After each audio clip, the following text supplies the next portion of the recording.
Israel কেন গাজায় ধ্বংসাত্মক আচরণ করছে তার উত্তর খুঁজে পেতে দেশটিকে ঘিরে অষ্টম দশকের অভিশাপ শব্দগুচ্ছটি আবারও জোরে সোরে উচ্চারিত হচ্ছে। ইংরেজিতে এই টার্মটিকে বলে কার্স অব 8 ডেকেড, আর আরবিতে বলা হয়ে থাকে লানাতুল আকদিস সাবিন। অষ্টম দশকের অভিশাপ টার্মটির জন্ম ইহুদিদের ধর্মীয় ন্যায়শাস্ত্র তালমুদের একটি ভবিষ্যৎবাণী থেকে, যেখানে বলা হয়েছে কোনো ইহুদি রাষ্ট্র 8 দশকের বেশি টিকবে না, আর সে ভাঙন বাইরের কোনো শক্তির কারণে হবে না, হবে নিজেদের মধ্যকার কোন্দল থেকে। বাস্তবিক দেখাও যাচ্ছে তাই।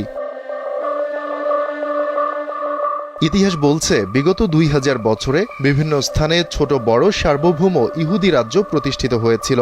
এর মধ্যে রয়েছে কিং ডেভিডের বা নবী দাউদ আলাইহিসসালামের রাজত্ব আর হাসমোনিয়ান রাজত্ব, যার কোনোটি 80 বছরের বেশি টেকেনি।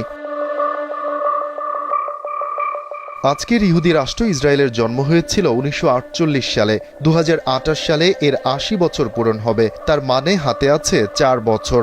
ফলে ইসরায়েলিদের অনেকের মনে ভয়, তাহলে কি সেটাই ঘটতে যাচ্ছে? বর্তমানে এই অষ্টম দশকের অভিশাপ কথাটি এমন সব নেতাদের মুখ থেকে উচ্চারিত হয়েছে যার প্রবল রাজনৈতিক প্রভাব রয়েছে। ইসরায়েলের সাবেক প্রধানমন্ত্রী এহুদ বারাক গেল বছর বিষয়টি নিয়ে ইসরায়েলের ইয়েদিয়ত আহরোনাত পত্রিকায় একটি নিবন্ধন লিখেছিলেন। ওই নিবন্ধে এহুদ বারাক বলেছেন, ইসরায়েল সমাজে বিভাজন ও বিভেদ আশঙ্কাজনকভাবে বেড়ে গেছে, যা ইসরায়েল রাষ্ট্রটির জন্য হুমকি হয়ে পড়েছে। একই উদ্বেগ প্রকাশ করেন ইসরায়েলের সাবেক প্রেসিডেন্ট রিউভেন রিভলিন। তিনি বলেন, ইসরায়েলে 38% সেকুলার ইহুদি, 15% জায়ানবাদী ইহুদি, 25% আরব এবং জায়ানবাদী নয় এমন উগ্র অর্থোডক্স মৌলবাদীরা 25%। এরা নিজেদের মধ্যে যেভাবে বিবাদে জড়াচ্ছে তা উদ্বেগের বিষয়। 2017 সালে ইসরায়েলের হারেটস পত্রিকায় বর্তমান প্রধানমন্ত্রী বেনিয়ামিন নেতানিয়াহু লিখেছিলেন, ইসরায়েলকে অবশ্যই অস্তিত্ব বিষয়ক হুমকির কথা মাথায় রেখে এক হয়ে থাকতে হবে।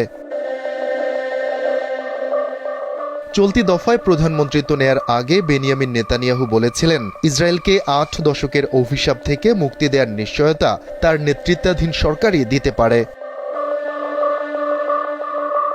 অর্থাৎ এই অষ্টম দশকের অভিশাপ নিয়ে যে একটি ধারণা ইহুদিদের মধ্যে প্রতিষ্ঠিত হয়ে আছে, সেটি এই নেতাদের কথায় বোঝা যাচ্ছে।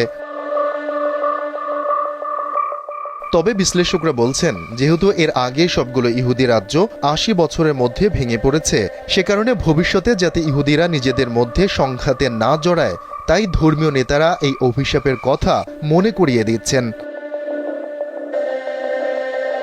শফিকুল ইসলাম শান্ত, কাল বেলা ডেস্ক।